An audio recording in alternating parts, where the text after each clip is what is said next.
Hello. Hi. We just wanted to do a quick update on mental health. Our mental health. Specifically our mental health, because we both struggle with mental health. We're both very open about it, and we think it's important for us to be open about it so you feel you can be open about your mental health if you are struggling. Recently, I have decided to finally start therapy. I had my first session this week, and I feel really good about making the first step in this journey to self-recovery. It's hard. Like, what made you go for therapy? So this year has been quite hard for me with family problems, stress at work, and also health problems. I've been diagnosed with a underactive thyroid, which has basically just slows down your whole body, which can cause depression, and I have been feeling depressed most of this year, and yeah, that's what has triggered me to go get therapy. And also I have got to a point where I've said in other videos I have something called Trichotillomania, or TTM other people call it, which is a hair pulling disorder. So having this as well was just like another reason to go and get therapy, because I started pulling from like a obvious patch here, and I know I hide it quite well, Really well. but it was just another reason to start therapy. There's always like a little nagging voice in your head like, you should do this. Yeah. If you have that nagging voice, you probably should listen to it. Yeah, it's a hard one because everybody gets stuck in their own little bubble, and they also think that they're not going through a bad time and it's not worth a therapist's time.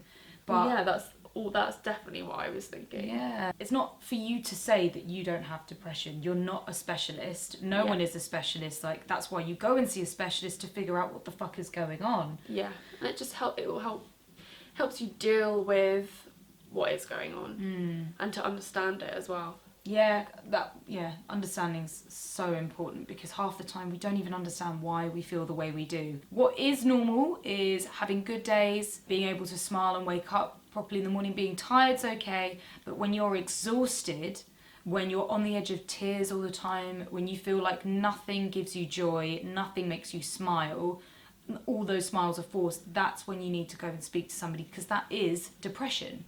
And lots of people put it under the rug and they don't think much about it. They're like, oh, everyone's depressed. Oh, just get over it. Get on with it. Like, stop being a crybaby. And that fucks me off, because it's like everybody needs a little bit of helping hand. Yeah, definitely. I'm so proud of you, like, for doing that. I know it sounds so silly, but I feel like because therapy's done wonders for me, I feel like everyone should go and do therapy. It doesn't work for everybody, and especially depending on your time of life. Yeah. You have to be at that moment when you're like, I want this to work. Like, I'm desperate for it to work. Yeah, I think the last time we did a video about your mental health, you hadn't had the therapy yet. Really? Was it that long ago? Yeah. So tell everyone about the therapy that you had and how it's helped. Jesus, yeah. So, as you know, I suffer from OCD. I had severe anxiety, depression. I've been doing CBT therapy, like in and out of CBT therapy for years, and then it got to a point where, again, I felt like I was slipping. I couldn't control it anymore. Couldn't control the anxiety. The anxiety was the worst, I think. And went back to CBT. I was on a waiting list for maybe a good 7 or 8 months, a long, long time. And it was amazing. Not because, the first session, I really didn't like her. I didn't agree with her. I thought she was patronising. I thought, fuck me, I'm going to have to do this with somebody I don't like for a long time. And I thought, no, don't listen to yourself. Stick with it. Yeah. Because she knows what she's talking about. She's trained in this type of field, and you want to get better. You're happy to work hard to get better. Yeah. And I stuck with it, and it's just been amazing. Like, every time, I mean, it's really hard at the beginning of therapy because it resurfaces, not like stuff you don't want to talk about, but it makes you realise a lot of shit that you've never realised or you didn't want to realise. Yeah, you realise how much is going on at the same time. It's like suddenly like, oh God, like even more on my plate. Yeah, you're like, it can be very overwhelming, as well as you've got someone telling you that you don't know that half the stuff that's happened to you is because of your own fault. You're doing it to yourself, or you're not allowing yourself to break free from that habit. And that can be a very hard thing to hear. I was the cause, I was the root of it. I was allowing myself to fulfill in these OCD routines, and therefore my mind was not, I wasn't helping myself, basically. But at this point in time, I feel the best I've ever felt. I feel amazing. I feel like back to my old self, where I can enjoy each day. And I don't have depression weighing over me. I don't have anxiety stopping me from doing things. I've had a few prangs here and there, but I think everyone's susceptible to mental health issues, and we always have to be on top of it. We're never going to cure it. We just have to learn how to manage it. Exactly. I honestly feel like I can do anything now. I can get on a flight and go on holiday without any worry. When before I'd make myself sick with worry. Do you think the way you feel now is because you got help? Yeah, absolutely. If I didn't have help then, I don't know where I would be now, because like therapy is very much like it's like a skill you have to learn, like a language you have to learn, and you have to, do your notes and take it home with you and do your homework and work hard at it and revise and come back and be like, look, I've done this and I can do that and I've shown you. And also talking to other people really helps, because it reiterates what they say in your mind. It's been really, really like beneficial. I hate it at the beginning, but looking back, really very important to do. Yeah, I've had days recently where working on shoots and stuff, I always have to like sort of be on like top form at work, and I've had days where I just couldn't physically actually be there properly, and I'll look back and I'll be like, oh, you didn't do that, and you didn't do that, and you didn't do that. That's because I wasn't actually physically there that day. You mean like mentally there? Yeah. But you were there physically. Okay, I was there physically, I wasn't mentally there. Yeah. Sometimes I have these days, and I don't know whether this is to do with my thyroid or depression or both, but I have days where I just feel like half my brain isn't really working, and I feel like almost like underwater all day, like I'm just not there, I'm struggling constantly, I could fall asleep at any moment. Yeah. And sensitive. Yeah, really sensitive. Yeah, like recently I just felt like crying a lot, like about really small things. Just like I get really emotional. Like loads of people have been leaving at work, and I've like cried every single time someone's left. And you're like, why?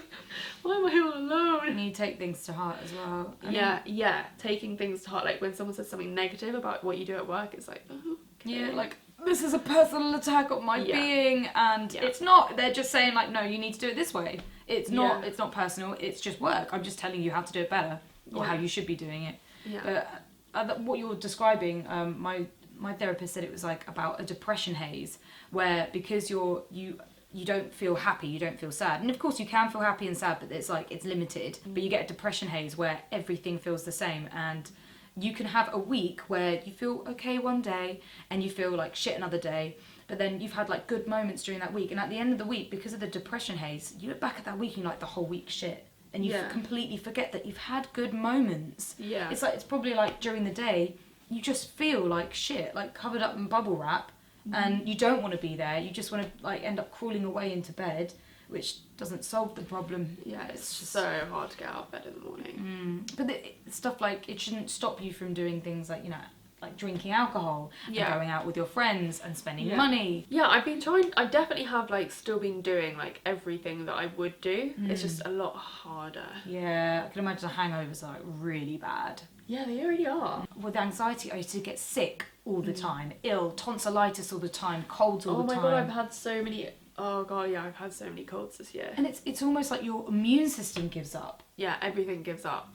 And it's either that you're actually that sick, or because you can't deal with stuff in your mind, it feels just 10 times worse. And you feel like you're never going to be better again. Yeah, it's on it. You get tunnel vision, and you don't believe. It's almost like you forget what you used to be like and how happy you were. Yeah. And that's not right. That's not okay to feel like that. I always think as well, because I really want children in the future. I keep thinking like, how can I do this? Like, how can I look after other people if I feel like this?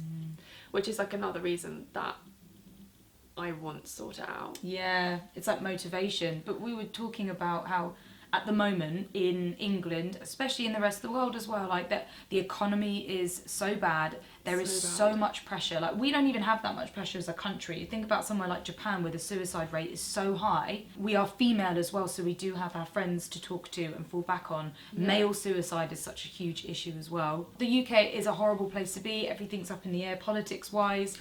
Yep. Money is constantly an issue, but I promise you, at the moment, from where I am sitting, none of that matters. I'm so happy. It's almost like you're happy in your own little bubble. Yeah, and that's the way it should be. Yeah. Really, like the rest of the world, like politics and stuff actually shouldn't affect your happiness. Yeah. Because actually, like, yes, it has something to do with your life, but you should be aware. Yeah, it just should never affect your happiness. Yeah, definitely. Your happiness is yours and yours alone. Yeah. Like, that should be the thing that gets you up in the morning and allows you to shower, allows you to have a good time. Yeah. The world can be really fucked up, but you can still be happy. Yeah, absolutely. 100%. Like, I feel that now. And I'm you so deserve excited. it. You deserve it, yeah.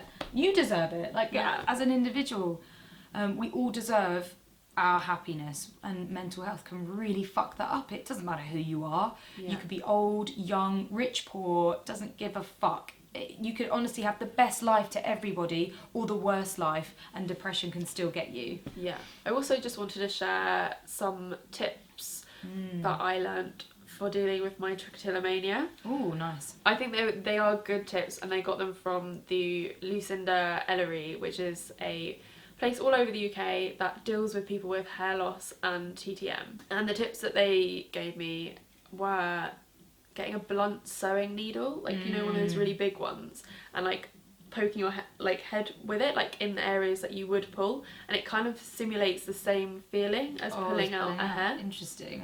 You've tried that, did you say? Yeah, it feels really nice. Like, because I pull out my hair because it's pleasurable to me, and it's also like comforting. So like a feeling like that simulated is really good. The only thing that you don't get from that is like the ritual of pulling the hair and like fiddling it with it in your fingers. They also suggested getting like hair extensions and playing with that. I don't think that would work for me because it's not really physically about that actual hair. It's more about the bead at the end, like the root. The other tips they gave were to put Vaseline on your fingers because it makes the hair unable to, that you can't grip it. Pull it out. Yeah, that's horrible though. The other one was to get extensions on your nails, which I am going to get to try out. Give that a go, definitely. Yeah, because apparently it just makes it harder to pull out the hair as well. So if you put obstacles in the front of it, then I think that will actually help, because it is an addiction. People that are addicts don't ever stop being an addict. If you're an alcoholic, you don't ever stop being an alcoholic, but you can be an alcoholic that hasn't drank for 6 years or 10 years or longer. So I think it's the same with TTM. Definitely. That you always have it, but you might not have pulled your hair in years. So I have hope. I have hope for myself. And it's always, you know, like these rituals and these obsessions that we have is always down to something else that's happened that we constantly think about. Like, you know, what I do with my OCD has got nothing to do with what I'm doing. It's all about the thought process in my mind and trying to control that. Exactly. And that's why hopefully therapy? They should call it that. Yeah. And that's why therapy should really help it, because it's all about understanding why you do it in the first place. To reiterate, if there's anyone out there who's suffering at the moment, don't wait until you've hit that rock bottom. Most people wait until they don't know what else to do, and they would stop at nothing to feel the way that they do. Don't wait for that moment, because it's harder to get yourself out of that hole. If you feel like there's an issue, if there's something weird going on, if people have noticed a problem in you, do something about it. It's like, you can't just expect the universe to change it. It won't work like that. You can't wait for it to be over. You have to take it back into your own control. You've got to change yourself. And do something about it, It's almost like brainwashing yourself. Yeah, other people can help you. Yes. Yeah. And talking about it helps. I don't think I would have had the courage to tell myself that I needed to go to therapy if I hadn't had loads of other friends that have been through exactly the same thing. Yeah, because it's still hard to talk about, especially, it's getting better though, you know, in the workplace people are more understanding. Yeah. That's the main worry for people, is that it's going to affect their work colleagues are going to find out that it's going to make them look weak, or you know, they're not going to be able to be there on the days they need to be there. Same with any mental health. And it's really hard to tell people at work, like, I'm sorry, this shoot went really badly, because I wasn't on top I wasn't form. mentally able to deal with it. Especially for people who don't understand mental illness. There Yeah. are people out there that don't suffer at all. Yeah. They don't get it, but there are so many more people out there that do suffer that don't. Yeah, I would say so. In my opinion, I feel like anxiety is the worst thing because it actually makes you feel like you can die, and your mental worries can become physical, and it can really damage your health. Anxiety is a horrible, horrible thing that lots of people have to deal with. Yeah. As well as depression. Depression's horrible, but anxiety is like very now and uncontrollable and so scary, and it can stop you from doing things. Depression can as well. But a good thing with an anxiety is finding what stops your panic and, you know, doing your research. For me, it's a breathing exercise. Like that stopped my panic attacks because I was constantly anxious that I was going to get a panic attack and it was going to be, you know, unstoppable. As soon as I figured out how to stop my panic attacks, I could control the anxiety, and it took a while, but by the end of it, I don't have panic attacks anymore. Pangs of anxiety, yes, but I can control them. Yeah, And the breathing exercise is just, you pinch your nose, you breathe through one nostril, you hold it, and you breathe out the other nostril. And you hold it. And then you do that a couple of times. But there will be something out there that helps you, whether or not it's meditation or a breathing exercise or yoga or playing a game on your phone to distract yourself cognitively. There are so many things you can do. I feel like with most of our issues, we can't just get over it on our own. We need either professional help or advice from people, friends, YouTube channels, and the best thing you can do is start to be honest about it with yourself, recognise that you have a problem, and start to talk to people, start to verbalise it.